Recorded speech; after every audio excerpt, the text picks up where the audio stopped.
mendoakan kita wafat husnul khatimah. Kedua kalinya salawat juga bertangkaikan salam teruntuk manusia termulia baginda Rasulullah Muhammad sallallahu alaihi wasallam. Allahumma salli wa sallim wazid wa an'im wa barik alaih. Hadirin, kita sama memohon pertolongan kepada Allah dengan segala keterbatasan yang kita punya. Semoga Allah tetap memberkahi ilmu yang kita pelajari. Dengan segala keterbatasan yang kita miliki, semoga Allah tetap berkahi hidup ini insyaAllah.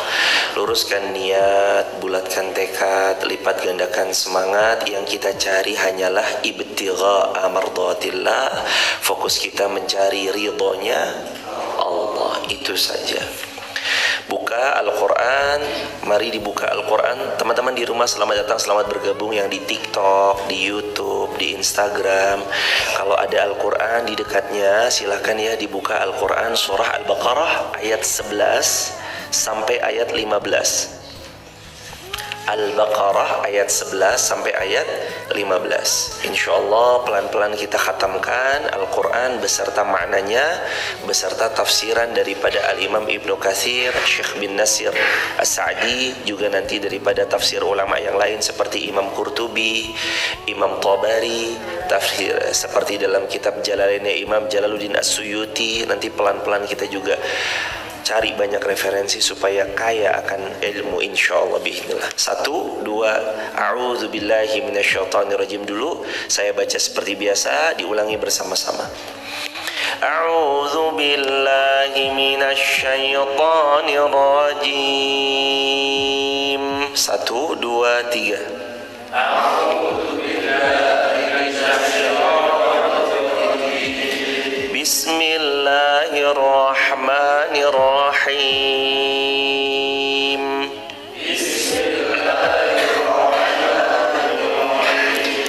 Wa idza qila lahum la tufsidu fil ardh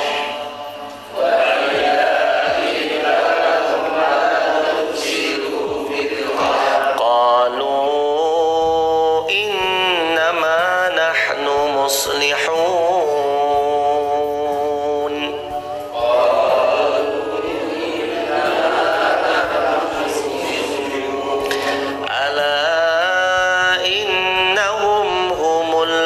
يفسدون ولكن لا يشعرون.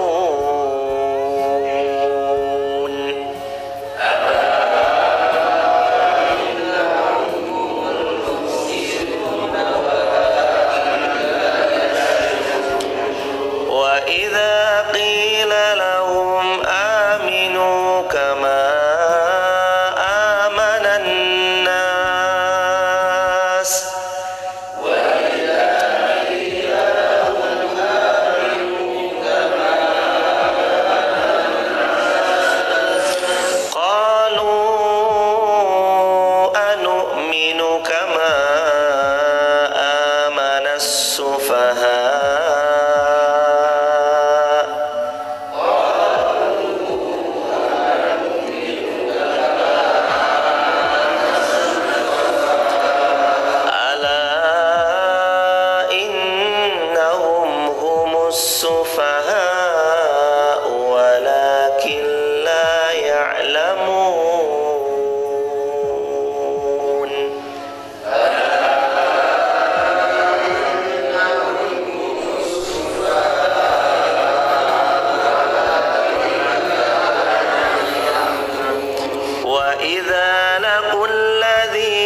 يستهزئ بهم ويمدهم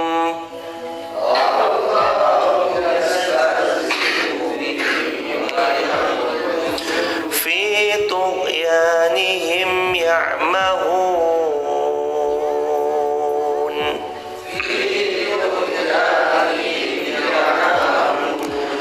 أولئك الذين اشتروا الضلالة بالهدى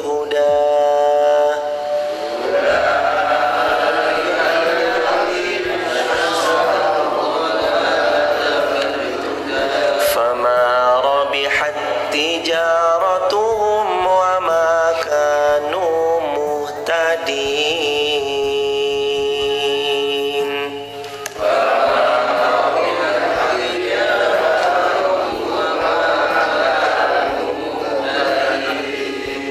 Dalam tafsir Ibnu Katsir ayat yang ke-11 Allah Subhanahu wa taala berfirman, "Wa idza qila lahum la tufsidu fil ard." Kalau dikatakan kepada mereka, la tufsidu fil ard, jangan berbuat kerusakan di atas muka bumi. Lalu ayat 11-nya, qalu innama nahnu muslihun. Oh, enggak. Kami itu enggak berbuat kerusakan kok. Innama nahnu, adapun kami, muslihun, adalah kami justru malah berbuat kebaikan. Muslihun, malah kami itu nggak ngerusak, kami itu malah memperbaiki. Ini kata-kata orang munafik. Ini lanjutan dari kemarin nih. Jadi munafik itu karakternya tuh macem-macem ya. Idza hadasa kadzab wa idza tumina khan wa idza wa'ada akhlaf. Kalau bicara ya dia dusta. Wa idza wa'ada akhlaf, kalau janji diingkari. Wa idza tumina khana, kalau diberi amanah dia diberi amanah dia berkhianat. Kalau janji ingkar, amanah, khianat. Ternyata ciri-cirinya ya macam-macam, nggak cuma cukup berhenti di 3 situ. Ketambahan 1 di riwayat Muslim, apabila berselisih dia curang. Riwayat Bukhari Muslim, apabila subuh nggak mau bangun, itu kan juga ciri-ciri munafik. Cukup? Enggak, belum. Ternyata ada ciri berikutnya orang-orang munafik di ayat 11. Kalau dibilang jangan berbuat kerusakan, mereka mengakunya malah sedang berbuat kebaikan. Qalu innama nahnu muslihun. Oh, enggak. Kami itu enggak ngerusak. Innama nahnu muslihun. Kami itu malah lagi memperbaiki. Apa yang diperbaiki? Ya justru Anda malah merusak. Apa yang diperbaiki justru Anda malah menghancurkan. Jadi itulah orang-orang munafik.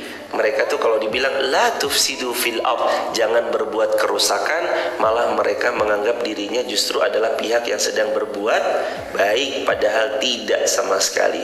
Tafsir Ibnu Katsir, bila mereka dinasihati agar menghentikan perusakan yang mereka lakukan di muka bumi, dengan kekufuran yang mereka lakukan, dengan kemaksiatan yang mereka beberkan, dan rahasia-rahasia orang beriman yang mereka bongkar di muka umum, serta memberikan loyalitasnya kepada orang-orang kafir, mereka malah akan membantah bahwa kita yang mengingatkan mereka adalah pendusta. Ini tafsirnya.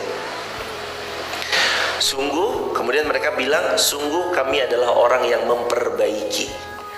Loh, bumi ini tuh jadi baik karena saya loh. Mereka jadi pihak yang merasa paling berjasa, merasa paling memiliki, merasa paling memperbaiki, padahal mereka sejatinya adalah perusak. Itulah munafik. Mereka merasa paling berjasa, paling memiliki, mereka merasa memperbaiki, padahal sejatinya mereka adalah perusak. Mereka munafik. Na'udzubillahi min dzalik. Cirinya disebutkan oleh Imam Ibnu Katsir: 1.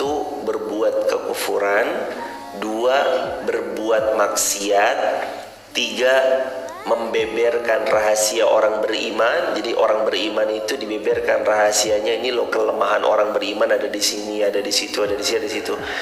Itu dibongkar kepada musuh-musuh Allah. Lalu mereka itu memberikan loyalitasnya kepada orang-orang kufar. Kalau kepada sesama orang beriman, wah, gelut, ribut, nggak ada santun-santunnya sama sekali. Tetapi ketemu sama orang kufar, santunnya bukan main, lemah lembutnya bukan main. Loh, ini kebolak-balik loh hadirin.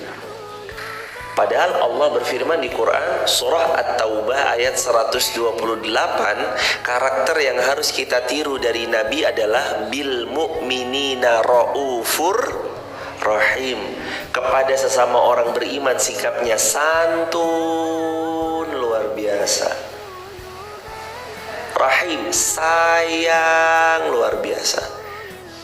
Kalau bukan Nabi, siapa yang mau kita tiru?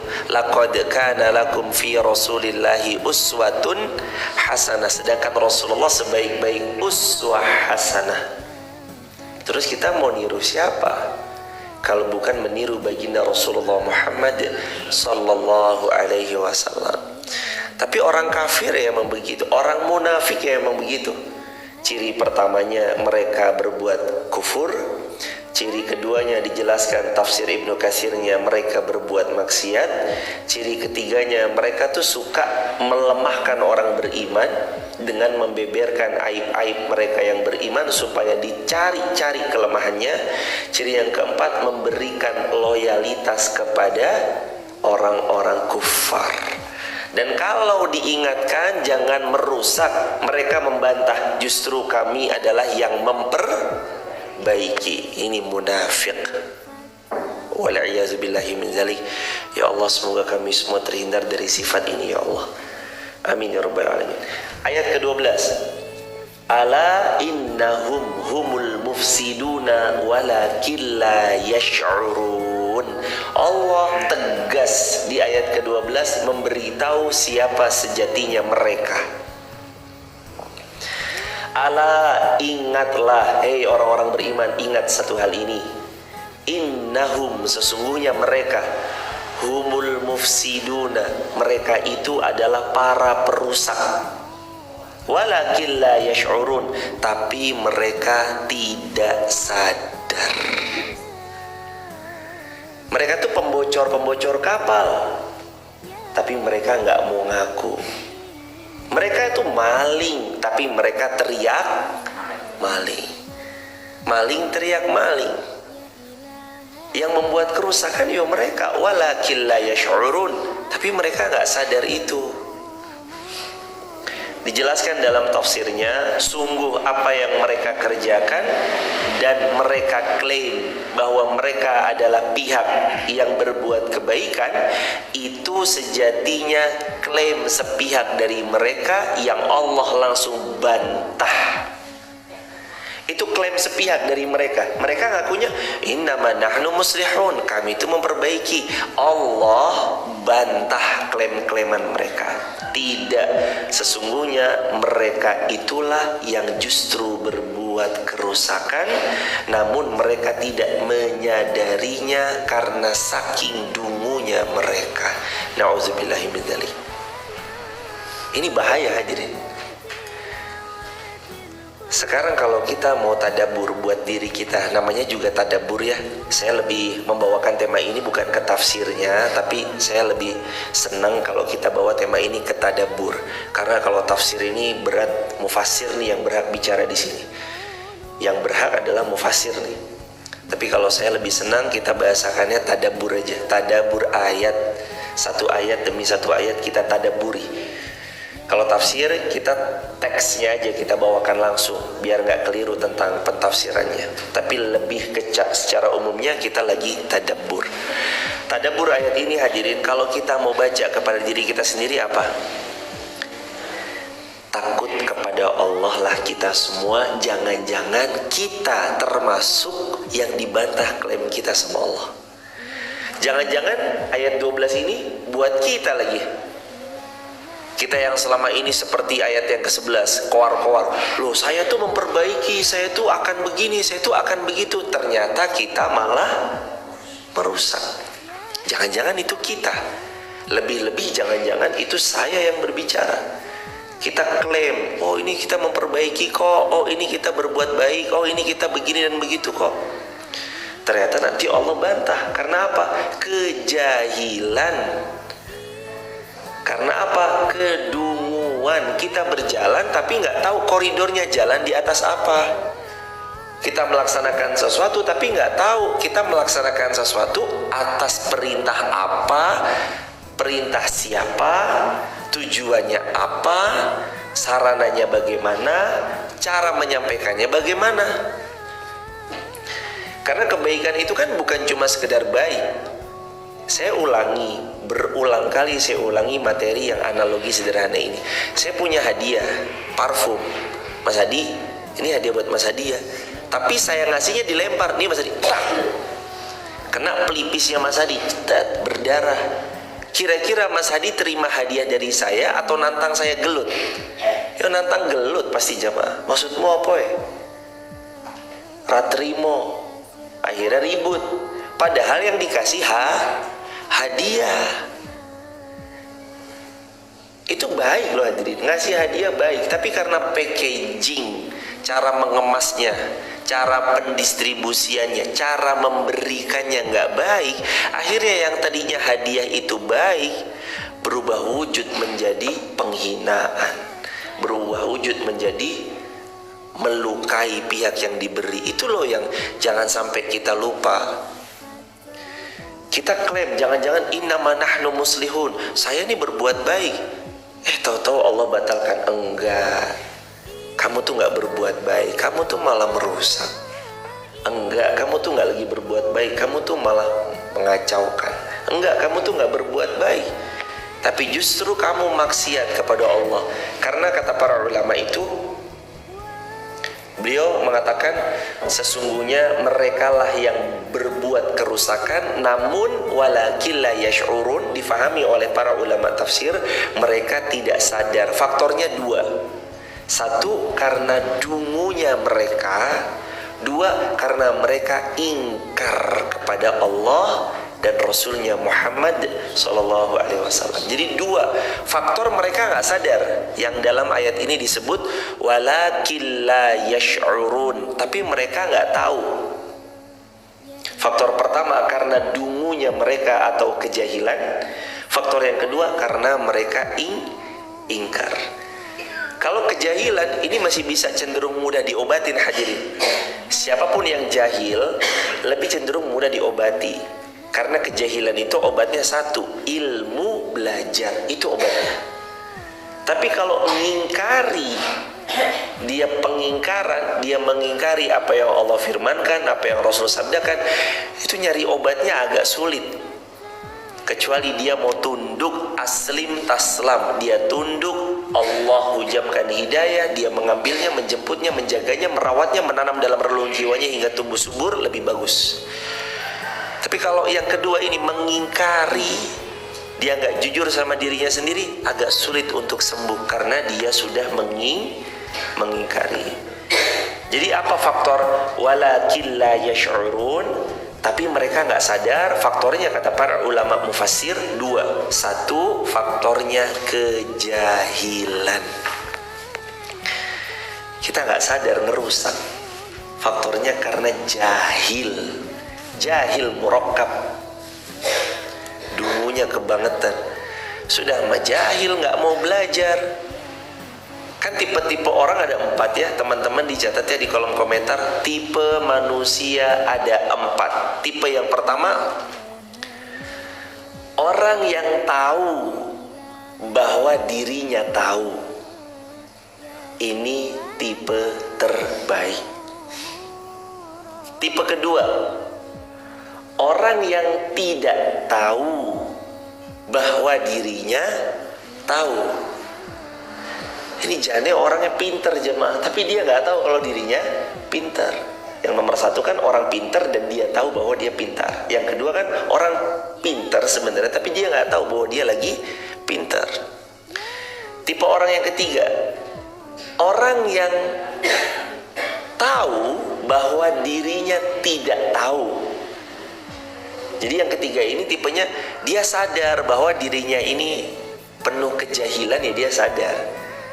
Dia tahu bahwa dirinya nggak berilmu, ya dia tahu, maka dia menempatkan diri. Orang yang nomor 3 ini ya baik jemaah, karena dia tahu diri tidak berilmu, maka dia punya dua potensi. Dia sadar diri kemudian menempatkan diri sebagai orang yang tidak tahu, atau yang kedua, dia memposisikan dirinya sebagai orang yang bersemangat untuk menambah ilmu agar dia jadi tahu. Tapi orang yang paling rusak tipe keempat, orang yang tidak tahu bahwa dirinya tidak tahu.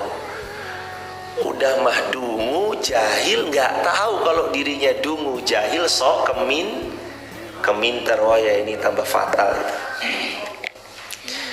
Nah, jangan sampai kita jadi yang golongan nomor terakhir. Udah mah kita jahil, kita nggak tahu lagi diri kita jahil.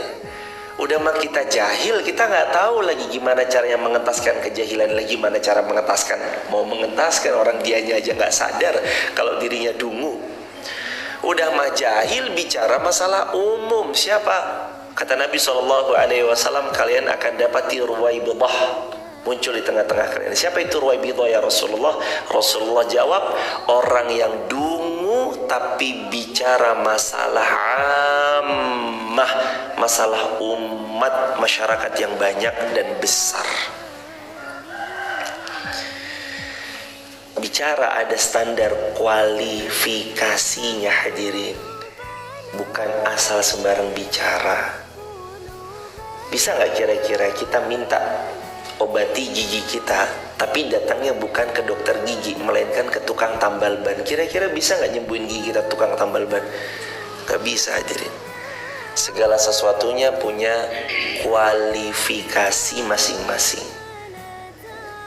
Orang menimpa ilmu bukan setahun 2 tahun, mungkin dia pondok pesantren 6 tahun, lanjut lagi ngafalin Quran sekian tahun, lanjut lagi S1, lanjut lagi S2, lanjut lagi doktor, cari doktoral S3 lah. Baru kemudian mereka bicara tentang satu hukum.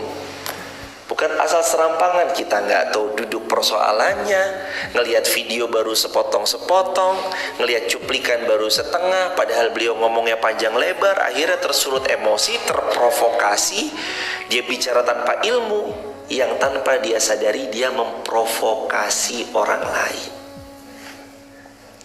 Makanya dalam Islam, Quran surah Al-Hujurat, Allah berfirman, "Idza ja'akum fasikun binaba'in fatabayyanu." Kalau datang orang fasik kepada kalian membawa berita, hendaknya jangan ditelan mentah-mentah berita itu, kecuali kalian tabayyun, cross check dulu kebenarannya. Karena kalau kita nggak cross check, bahayanya apa? Antusib bijahalah. Kalian itu akan membuat musibah besar menimpa kepada suatu kaum atau sekelompok individu bijahalah, ya karena dungunya kalian. Karena kita dungu, nggak sadar kita dungu, akhirnya gampang terprovokasi. Setelah terprovokasi kita jadi provokator, ikut-ikut ngajak orang lain, wah ini, akhirnya orang celaka karena hoax.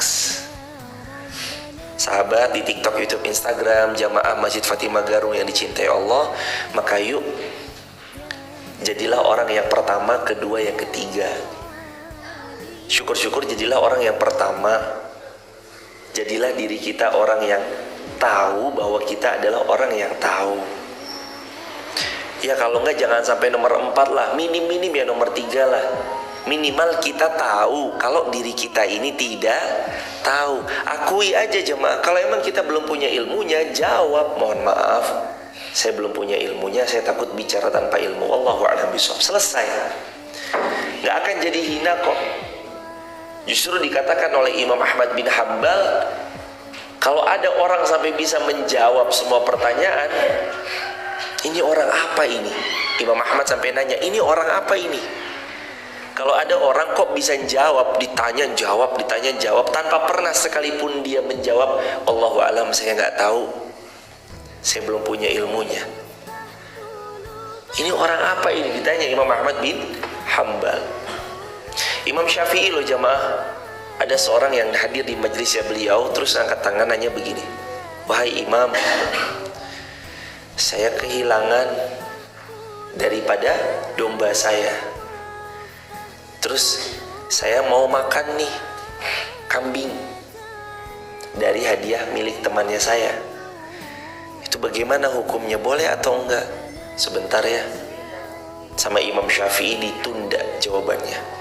Imam Syafi'i itu keliling pasar memastikan, nih kambingnya yang nanya hilang, siapa yang ngambil? Nih kambingnya yang nanya hilang, siapa nih yang mengeksekusi, atau mungkin udah disembelih atau udah dipotong. Dicari sama Imam Syafi'i. Lepas 3 bulanan di majelisnya Imam Syafi'i, beliau nanya lagi, siapa yang dulu 3 bulan yang lalu kehilangan kambing? Saya, wahai Imam. Nah, kalau sudah begitu, apakah kamu ikhlas dan ridho atas keputusan Allah? Allah takdirkan kambingmu hilang, ridho wahai Imam. Walaulah nanti dimakan saudaramu, iya, nggak apa-apa wahai Imam, aku sudah halalkan, aku sudah ikhlaskan. Maka kalau sudah begitu, menjadi halal lah kepada siapa-siapa yang tetangga-tetangganya dia bila dapat hadiah dari pihak lain, mau dikasih kambing, makanlah, halal buat dia. Imam Syafi'i mau jawab aja nunggu 3 bulan hadirin. Karena ini perkara terkait makanan yang masuk, kalau tidak dilihat duduk persoalannya bisa menjadi syubhat, lebih-lebih bisa menjadi haram.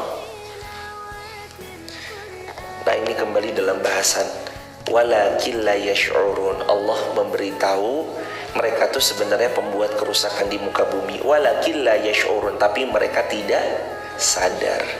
Jangan-jangan itu kita lagi, na'udzubillah. Jangan sampai aja deh. Kalau kita berbuat kerusakan ya cepat-cepat taubat kepada Allah. Tapi kalau kita yakin kebaikan yang kita lakukan ada sumber dalilnya, ada sumber hukumnya, ada perintah Allah dan Rasul di atas itu, lakukan. Cibiran manusia itu akan selalu ada.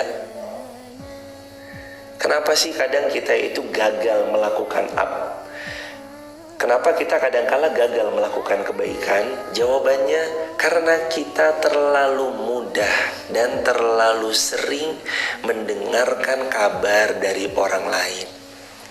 Dengar cibiran, drop, gagal beramal salih.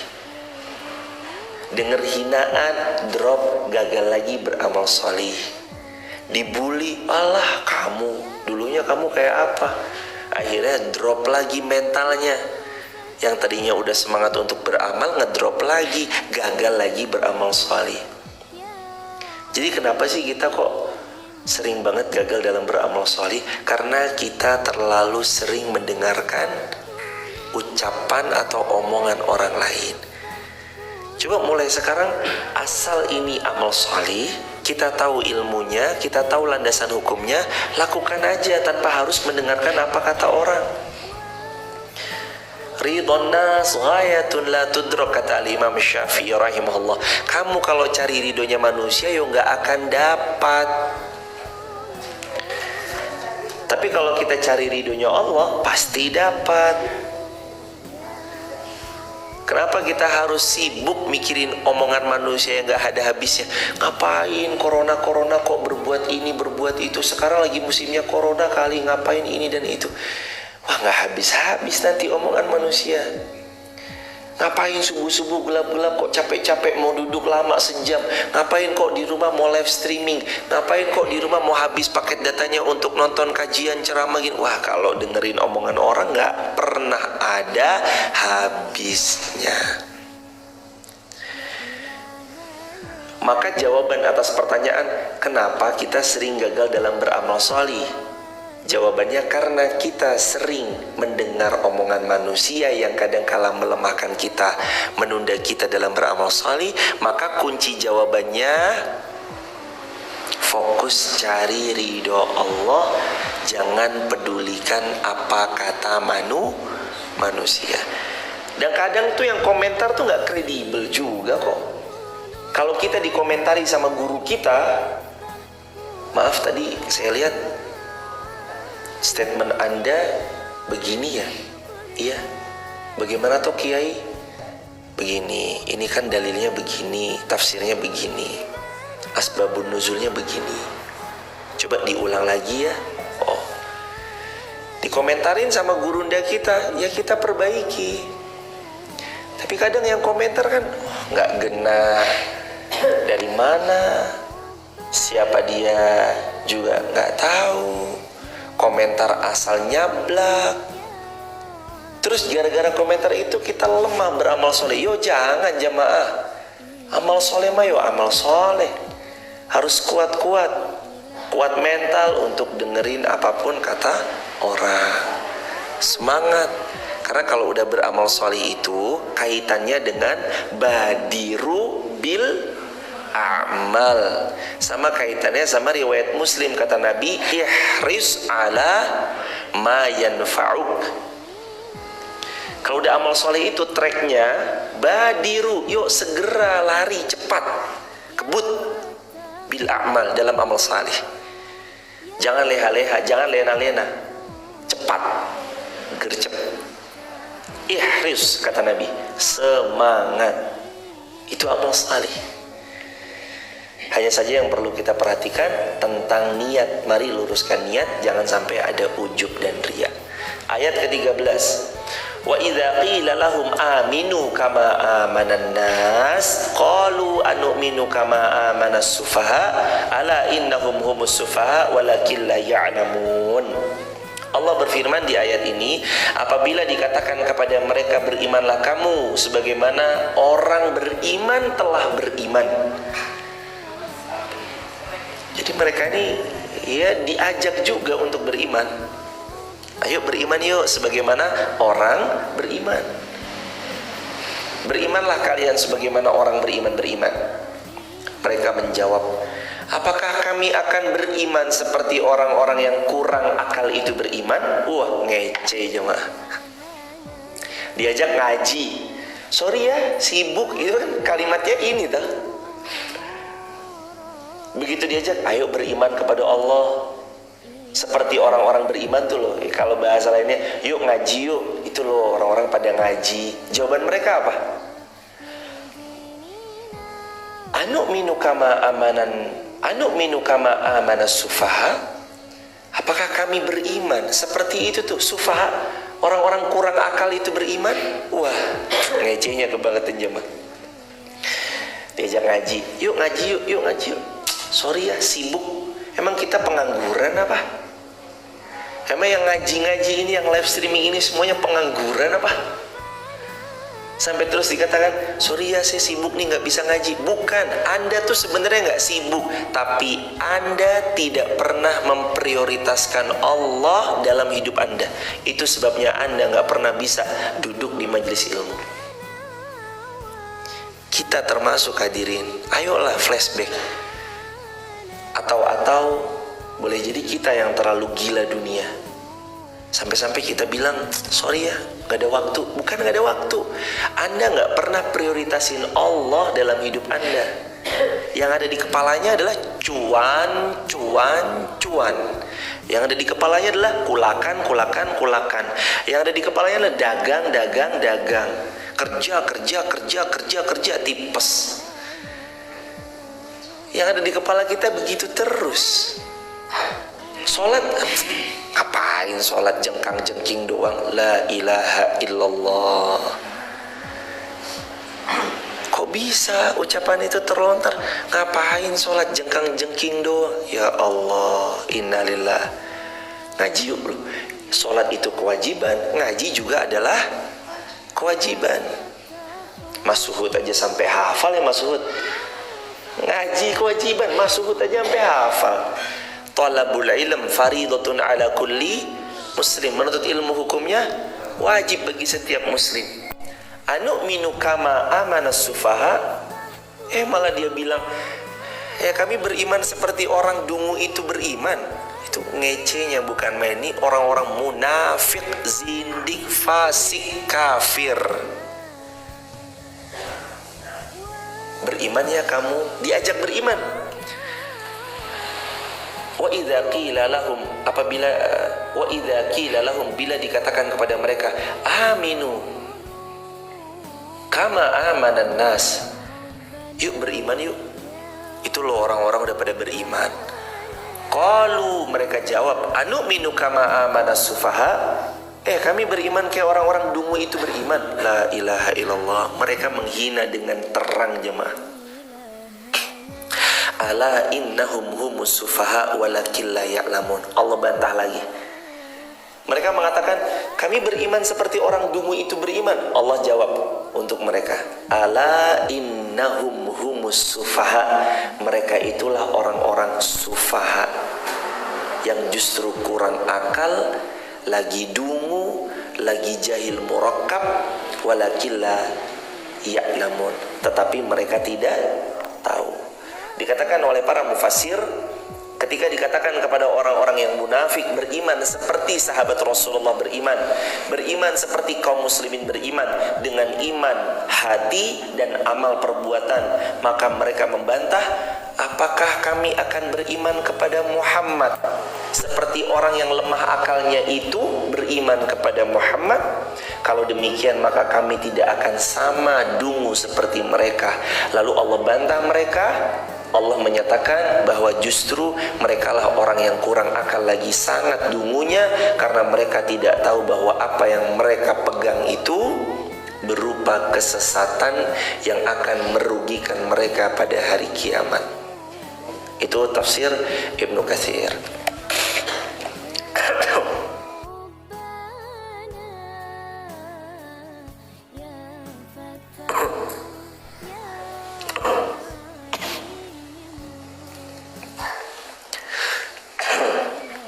Jadi mereka nggak tahu bahwasanya diri mereka adalah orang yang dungu. Mereka nggak sadar itu. Kalau yang mereka pegang di atas kekufuran, penyembahan terhadap berhala, itu merugikan mereka. Tapi mereka nggak tahu. Mereka taunya adalah mengikuti hawa nafsu. Mereka taunya adalah menuhankan berhala. Padahal Allah udah kasih tahu, itu kamu loh yang kurang akal. Apa yang kamu pegang itu kesesatan yang nyata. Dan apa yang kamu pegang itu menghadirkan kerugian dunia, rugi akhirat berlebih-lebih lagi ruginya. Makanya dalam ayat ini juga kalau kita mau tadabburi, sebenarnya ayat ini itu adalah ajakan supaya kita ini juga dalam berislam mengajak orang lain. Kalau orang lain yang sudah Islam, ya kita ajak untuk HDM. Masih ingat rumusnya HDM, hijrah dan lupa aja, HDM, hijrah dan menghijrahkan. Islam dan mengislamkan, IDM. Kalau mereka belum Islam, ayo kita Islamkan. Islam dan mengislamkan. Kalau hijrah dan menghijrahkan. Allahu Akbar walillahilhamd. Muslimin, muslimat, hadirin di TikTok, YouTube, Instagram, dan jamaah offline di Masjid Fatimah Garung. Ketika Allah berfirman, wa idza qila lahum aminu kama amanan nas. Yuk beriman. Ini juga anjuran supaya kita tuh banyak ngajak orang. Ketika kita ngerasain nikmatnya iman, itu kalau bisa yang ngerasa, jangan diri sendiri aja. Tapi kalau bisa kita ngajak orang. Tapi kalau bisa kita ikut andil dalam meraup sebanyak-banyaknya orang. Bukan cukup merasa aman di diri sendiri, tapi kita ngajak lagi supaya orang lain beriman, supaya orang lain ikut berhijrah kembali kepada Allah Subhanahu wa taala. Ayat ke-14. Wa idza laqul ladzina amanu qalu amanna wa idza khalau ila syayatinihim qalu inna ma'akum innama nahnu mustahzi'un. Apabila mereka berjumpa dengan orang beriman, mereka mengatakan kami telah beriman. Dan apabila mereka kembali kepada seton atau syaitan mereka mengatakan sungguh kami tetap kepada kamu, mereka hanyalah kami olok-olok. Jadi kalau mereka ketemu sama orang beriman, zahirnya itu kayak nampak beriman. Oh iya, gini ya. Tapi begitu mereka kembali kepada sekutu mereka tuh tenang aja. Itu mah kami cuma membuli mereka aja. Kami itu cuma lagi menipu mereka aja. Kami itu cuma lagi mengolok-olok orang beriman aja. Tapi tenang, jiwa kami tetap kepada kalian, wahai para syaitan. Itu ciri-ciri munafik. Ayat ke-15. Allahu yastahzi'u bihim wa yamudduhum fi tughyanihim ya'mahun. Allah akan membalas olok-olok mereka dan membiarkan mereka terombang-ambing dalam kesesatan. Tafsirannya adalah Allah memperolok-olok mereka dan memberi tangguh kepada mereka sehingga kesesatan, kebimbangan, keraguan-raguan mereka semakin bertambah besar.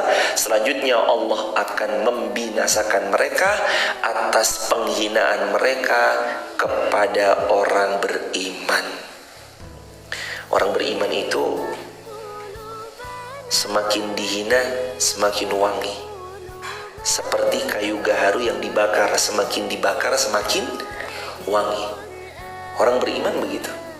Dia diolok-olok, mungkin dia gak bisa bela diri, tapi nanti Allah langsung yang akan bela dia. Dia disumpah serapahi, mungkin dia gak bisa membalas karena lisannya dicipta bukan untuk sumpah serapah, tapi lisannya dicipta untuk banyak berzikir kepada Allah. Tapi Allah yang akan langsung membalas apa yang mereka lakukan kepada orang-orang beriman. Allah yastahzi'u bihim wa yamudduhum fi tughyanihim ya'mahun. Allah balas. Maka orang-orang munafik itu gak akan pernah selamat hidupnya dunia wala akhirat. Karena kapan orang-orang munafik menyumpah serapahi kaum muslimin? Kapan orang munafik mau olok-olok orang beriman? Allah langsung yang akan menjadi pembela orang-orang beriman. Dan siapapun yang beriman, pegang ayat Allah, la tahzan innallaha ma'ana.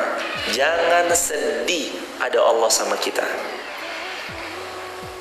Kalau kita jadi hamba yang jujur, tulus, kita jadi hamba yang benar-benar kuat percayanya kepada Allah, gak akan pernah disia-siakan oleh Allah. Karena Allah akan selalu menemani hamba-hambanya yang bersama Allah.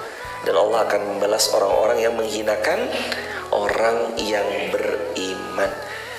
Allah yastahzi'u bihim wa yamudduhum fi tughyanihim ya'mahun. Allah yang akan membalas olok-olok mereka disebabkan karena mereka mengolok-olok orang yang beriman, dan Allah akan mengombang-ambing mereka dalam kesesatan dikarenakan karena kesesatan mereka sendiri. Na'udzubillahi min dzalik. Ini sekilas tadabbur dari ayat Quran suratul Baqarah ayat 11 sampai ayat ke-15. Intinya di ayat yang barusan kita bahas ada beberapa poin. Antara lain poinnya adalah Allah menyuruh kita untuk mengajak sebanyak-banyaknya orang agar beriman. Tapi kalaupun mereka gak mau, jangan dipaksa. Karena Allah juga berfirman Al-Baqarah 256, la ikraha fiddin. Tidak boleh ada pemaksaan dalam memeluk agama. Fadzakir innama anta muzakkir. Kasih tahu aja, tugas kita hanya memberitahu. Lasta alaihim bimusaitir. Kita nggak boleh memaksakan kehendak. Itu poinnya. Semoga kita dapat terus mengajak sebanyak-banyaknya orang untuk kembali kepada Allah, balikan lagi sama Allah, dan semoga kita jadi hamba yang terus kalau sudah dihujamkan kebaikan bisa istiqomah melanggengkan kebaikan itu sampai nanti kita wafat husnul khatimah.